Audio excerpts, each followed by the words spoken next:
Welcome to another episode of Racing to Learn. We are a nonprofit to get kids excited about math and science. Thanks for that wonderful introduction. All right, we are working on our ECX Ruckus two-wheel drive again. We're continuing the rebuild here after it ran at full speed, probably about 45 miles an hour, straight into some concrete, which shattered the chassis. So you can check out all the videos on this truck in the playlist that's in the video description. Unfortunately, we weren't filming when the truck actually crashed, but here's what's left of that chassis. It just, yeah, you can see the wreckage here. So we're going to continue working on the front suspension and the chassis in this episode. So in that previous episode we couldn't get the screw out, so we actually had to clamp the chassis in a vise because it goes into the bell crank over here through this side, but if you turn it, it'll actually turn the screw on this other side. So we had to clamp it in a vise, put one screwdriver in this way, and it actually goes in at a slight angle. Just because that's the way the screw goes in. You can see that angle, which produces the suspension kick up. All those screws need to be in parallel. So we held it on one side with one screwdriver and then unscrewed it from the other side. It would have been a lot easier if ECX had used hex head screws. I'm not sure why they don't. But that's just the way it is. Maybe it's to save on cost, I'm not sure. But they use coarse threaded Phillips head screws instead of fine threaded hex screws, metric screws, like pretty much everybody else does for RCs. Alright, so we've got the rest of that suspension plate off.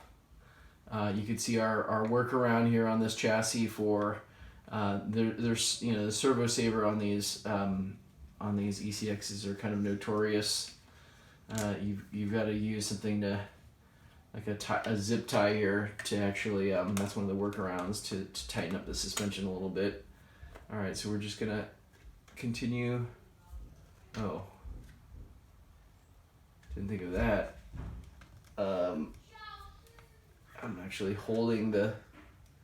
No.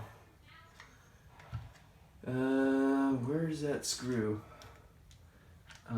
So now that inner metal barrel is still turning while I tried to unscrew it from this side. So we've got to actually hold it in place with something, and I'm going to use a standard. It's funny, when I was just mentioning when I was mentioning the fine thread and the coarse thread. So actually going through the servo saver, they have a fine thread screw, unsurprisingly, because it's going into metal. All right, so hopefully I just put in a 3mm screw into this other end. But the thing is, I've got to hold it. There we go. Okay, no, that's unscrewing both of them. How am I going to get this out? Because unscrewing one side, unscrewing one side unscrews the other side. I'm wondering if I have to, there's some bit of metal that I can grab on.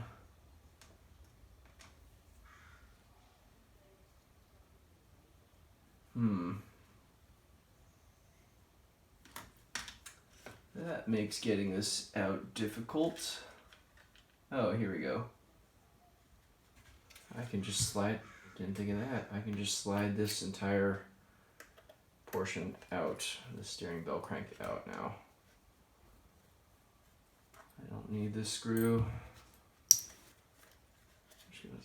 pop that off. Didn't know why I didn't think of that earlier. So now you can see that it threads into this metal sleeve.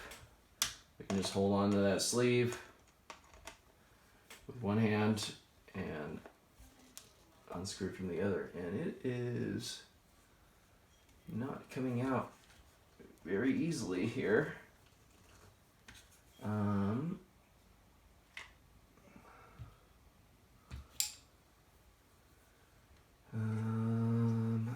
Probably need some pliers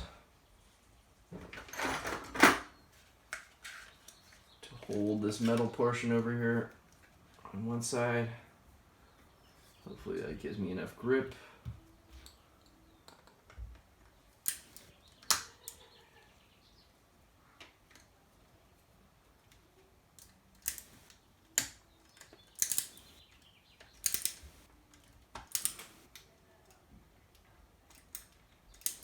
I wonder if the previous owner used thread lock or something. It is really stuck in here.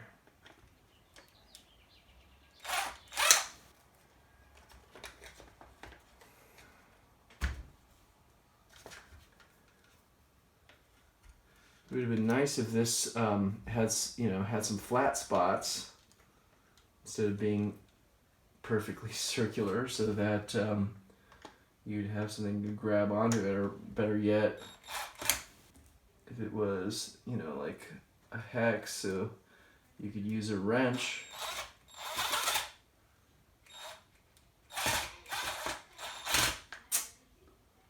Wow. That is really stuck on here. I'm probably gonna have to get,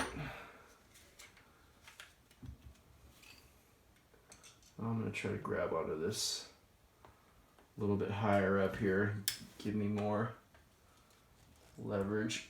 No, it's just spinning. I'm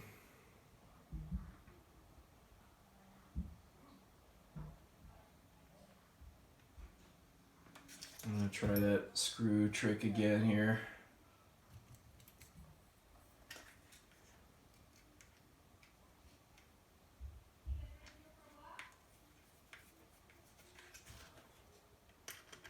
So just putting in a, but the thing is, if I loosen it, it's going to just loosen the screw that's side that's already out. This is being wait, do I even need, hold on.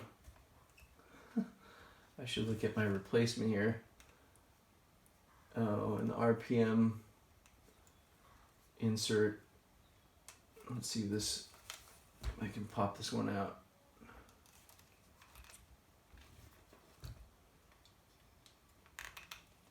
Nope, that is threaded in there.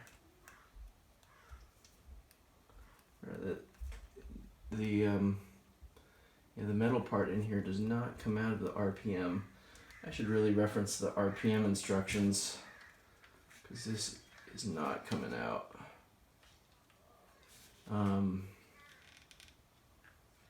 The problem is if I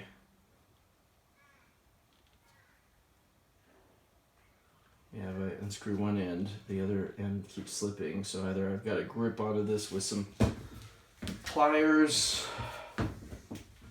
That screw trick is not going to work. Well, I'm going to